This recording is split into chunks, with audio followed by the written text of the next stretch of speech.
নমস্কার বন্ধুরা। আজকে যে বিষয়টা নিয়ে কথা বলতে চাইছি সেটা আমরা কম বেশি প্রত্যেকেই নিজের মতো করে নিজের ক্ষেত্রে সেটা অফিসে হোক, অফ টাইমে হোক, চায়ের দোকানে হোক, ফেসবুকের পাতায় হোক, আমরা প্রত্যেকে নিজের মতো করে এই ভাবনাটা ভেবেছি, কোথাও লিখেছি, কোথাও কথা বলেছি। বিষয়টা হচ্ছে এই যে পেহেলগাঁওয়ে যে দুর্ঘটনা ঘটানো হলো, যে সন্ত্রাসী আক্রমণ হলো এবং বেছে বেছে হিন্দু নিধন করা হলো, তারপরে আমরা দেখলাম ভারতবর্ষের প্রত্যাঘাত অপারেশন সিন্দুর। আমরা অত্যন্ত গর্বিত, কিন্তু এই অপারেশন সিন্দুর হওয়ার পরেই ভারতবর্ষ তার অবস্থান অত্যন্ত স্পষ্ট রেখেছিল যে আমাদের যুদ্ধটা কিন্তু পাকিস্তানের বিরুদ্ধে নয়, আমাদের যুদ্ধটা পাকিস্তানের মধ্যে থাকা যে সন্ত্রাসবাদ, সেই সন্ত্রাসবাদের বিরুদ্ধে। যে সন্ত্রাসীরা পেহেলগাঁওয়ের এই ঘটনা ঘটিয়েছে, এর আগেও ভারতবর্ষে বিভিন্ন সময়ে তারা বিভিন্ন ধরনের সন্ত্রাসবাদী কার্যকলাপ, সেটা পুলওয়ামা হতে পারে, সেটা তাজ হোটেল হতে পারে, বিভিন্ন ক্ষেত্রে তারা এই ধরনের ঘটনা, নাশকতার ছক যারা কষেছে, সেই সমস্ত নাশকতাকামী সন্ত্রাসবাদীদের ঘাঁটিগুলো গুড়িয়ে দেওয়ার লক্ষ্যে ভারতবর্ষের বীর জওয়ানরা তারা কাজ করেছেন। ভারতবর্ষের লড়াইটা সন্ত্রাসবাদের বিপক্ষে। ভারতবর্ষের লড়াইটা কিন্তু পাকিস্তানের ভূখণ্ড দখল করা নয়। ভারতবর্ষ আগ্রাসী মনোভাব নিয়ে কোনো দেশকে কোনো কালে আক্রমণ করেনি, সেটা ভারতবর্ষ কিন্তু স্পষ্ট করে দিয়েছে। এবং আমরা যেটা অত্যন্ত আনন্দের ব্যাপার আমরা দেখলাম, মানে অত্যন্ত গৌরবের বিষয় তো বটেই, ভারতবর্ষের যে মূল সুরটা, যে সুর আমরা আমাদের যে জাতীয় সঙ্গীত জনগণ মন অধিনায়ক জয় হে, তার যে পরবর্তী স্ট্যান্ডার, যেটা জাতীয় সঙ্গীত হিসেবে গাওয়া হয় না, রবীন্দ্রনাথের লেখা, সেখানে আমরা যে লাইনটি পাচ্ছি, অহরহ তব আহ্বান প্রচারিত, শুনি তব উদার বাণী, হিন্দু বৌদ্ধ শিখ জৈন পারসিক মুসলমান খ্রিস্টান। অদ্ভুতভাবে, অপূর্বভাবে আর কি, যে এই যে দেখুন কি সুন্দর সমাপতন, যেখানে এই সন্ত্রাসবাদীরা বেছে বেছে হিন্দু নিধন করলো, হিন্দুদের টার্গেট করা হলো, সাম্প্রদায়িকতাকে উস্কে দেওয়ার একটা প্রবল চেষ্টা করা হলো, এবং ভাবে এই সমাপতনটা হলো যে ভারতবর্ষের যে ধর্মনিরপেক্ষতার সুর আমরা দেখলাম, যে অপারেশন সিন্দুর তার সাকসেস হওয়ার পর যারা সাংবাদিক সম্মেলন করলেন, কর্নেল সোফিয়া কুরেশি, যিনি ধর্মে মুসলমান, কর্নেল ভূমিকা সিংহ,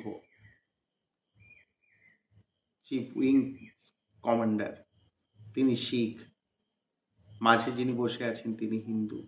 এই যে সম্মিলিত ভারতবর্ষ, ইউনাইটেড ইন্ডিয়া, এর ছবিটা কিন্তু আমরা দেখতে পেলাম। যে যে সন্ত্রাসবাদীদের লক্ষ্যটা ছিল আমাদের মধ্যে ফাটল ধরানো, তাদেরকে কিন্তু সমুচিত যোগ্য জবাবটা এই অপারেশন সিন্দুরের মাধ্যমে দেওয়া হয়েছে, দেওয়া গেল। আরেকটা বড় জিনিস আমরা দেখলাম, ভারতবর্ষ সারা পৃথিবীকে, শুধু নয়, মূলত আমাদের এই যে থার্ড ওয়ার্ল্ড কান্ট্রি যেগুলো আমরা দেখি, যেখানে মেয়েদের স্বাধীনতার পক্ষে লড়াই রীতিমতো করতে হয়, আমরা দেখছি আমাদের প্রতিবেশী কিছু কিছু দেশে যে মেয়েদের নতুন করে পরাধীন করার একটা অপচেষ্টা চলছে, তাদেরকে ঘরে ঢুকিয়ে রাখার একটা অপচেষ্টা চলছে। সেখানে মেয়েদের সামনের সারিতে এনে তারা এই এত বড় অপারেশনটা ঘটালেন এবং সমগ্র ভারতবাসীর কাছে চিত্রটা পরিষ্কার করে দিলেন। এটা কিন্তু সেই সমস্ত দেশের কাছে আমাদের দেশের একটা বার্তা। এবং স্বামীজি একটা জায়গায় বলছেন যে যে দেশে মেয়েদের পুজো নাই সে দেশ সে জাতি কোনো কালে উন্নতি লাভ করতে পারে না। ভারতবর্ষ সেই জায়গাতে কিন্তু আমরা অনেকখানি উড়ান উঠতে পেরেছি। তারপরে যে ঘটনাক্রম আমাদের সামনে এলো, পাকিস্তান, তাদের বিরুদ্ধে কিন্তু ভারতের লড়াই ছিল না, তারা কিন্তু পাল্টা আক্রমণ করে বসলো। আমরা দেখলাম বিভিন্ন জায়গায় তারা ড্রোন হামলা করছে, তার প্রত্যাঘাত ভারতবর্ষকেও করতে হচ্ছে, তার মোকাবিলা করতে হচ্ছে। সেখানে একটা যুদ্ধের জিগির তৈরি হলো, টানা 4 দিন বিভিন্ন সংঘর্ষ এটা হলো। তারপরে কেউ কেউ চেয়েছেন যে একেবারে ধুরমুশ করে দেওয়া হোক, শেষ করে দেওয়া হোক সন্ত্রাসবাদের ঘাঁটি। শুধু নয়, লড়াই করে আমাদের যে পাক অধিকৃত কাশ্মীর সেটাকে অন্তত আমরা মুক্ত করি। এবং ঘাড়ের কাছে বন্দুক নিয়ে কেউ যদি দিনরাত বলে যুদ্ধ চাই যুদ্ধ চাই, সেখানে আমরা কি করে বলবো যে যুদ্ধ নয় শান্তি চাই? আমার কানের গড়ায় যদি দিনরাত কেউ মারার জন্য মুখিয়ে থাকে, তাকে আমি শান্তির বার্তা দিই কি করে? এরকম একটা পরিস্থিতিতে আমরা দেখলাম যুদ্ধবিরতি হলো।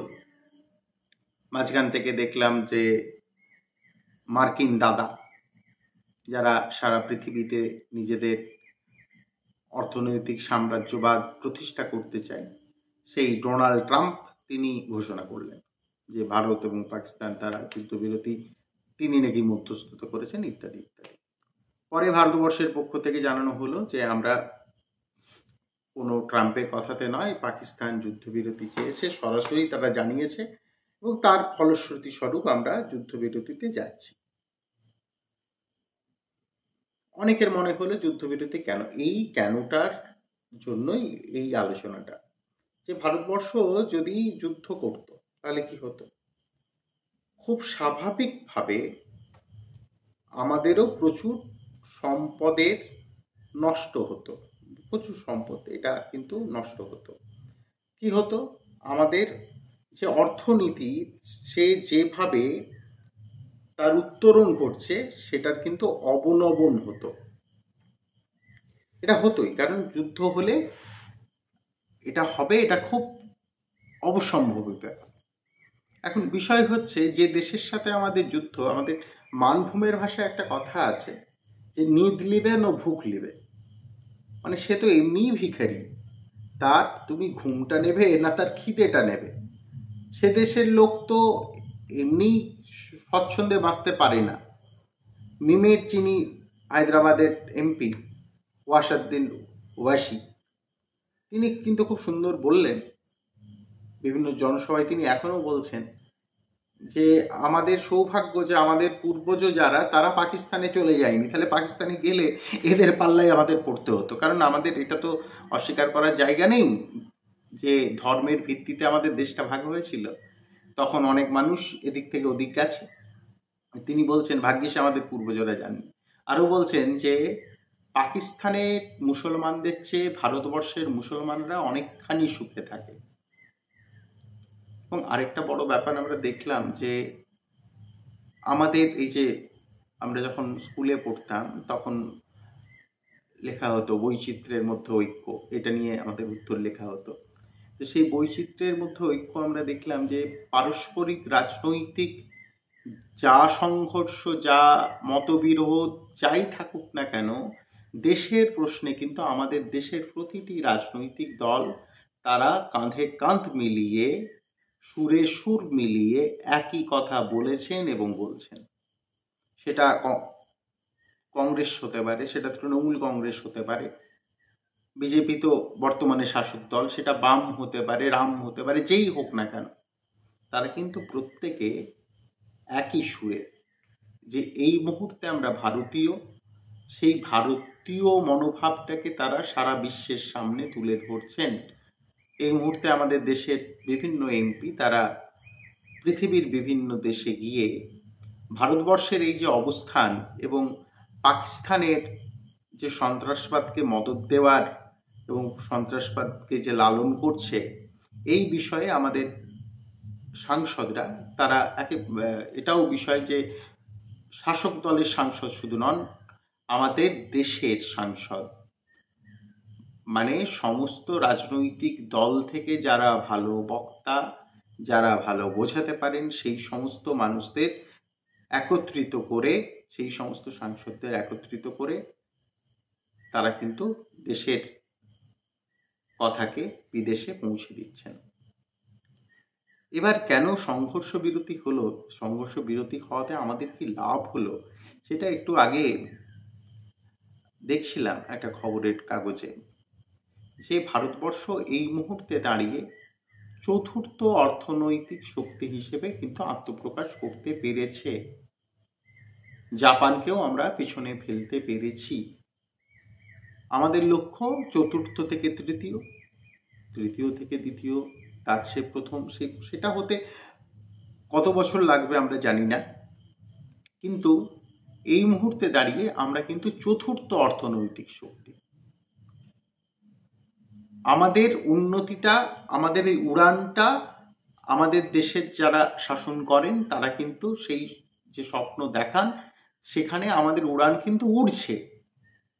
পাশাপাশি যাদের সাথে আমাদের লড়াই যুদ্ধ, তাদের যে পরিস্থিতি, সেখানে কিন্তু ভাবতে হবে, এই যে বললাম যে নিট লিবি না বুক লিবি, তার তুমি ঘুম নেবে না খিদে নেবে, তার তো কিছুই নেই। সে আন্তর্জাতিকভাবে ঋণগ্রস্ত একটি দেশ। আমরা দেখলাম যে তারা আন্তর্জাতিক বিশ্বের কাছে অর্থ ঋণ চেয়েছে, সেটা কিন্তু এই যুদ্ধের মধ্যে, এই যুদ্ধ চলছে, একদিকে সে দেশের জন্য ঋণ চাইছে।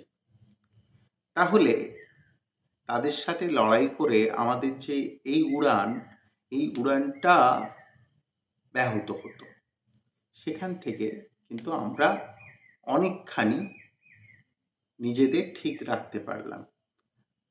যেটা হতো সেটা হচ্ছে অবশ্যই আমাদের ইকোনমিতে ধস নামতো, এবং এই মুহূর্তে দাঁড়িয়ে সাধারণ বহু মানুষ, তারা শুধুমাত্র ব্যাংক পোস্ট অফিস নয়, তারা অনেকেই বিভিন্ন ধরনের মিউচুয়াল ফান্ডস, বিভিন্ন ধরনের স্টক, তাতে ইনভেস্ট করে রেখেছেন, তাতে লাভের মুখও দেখছেন।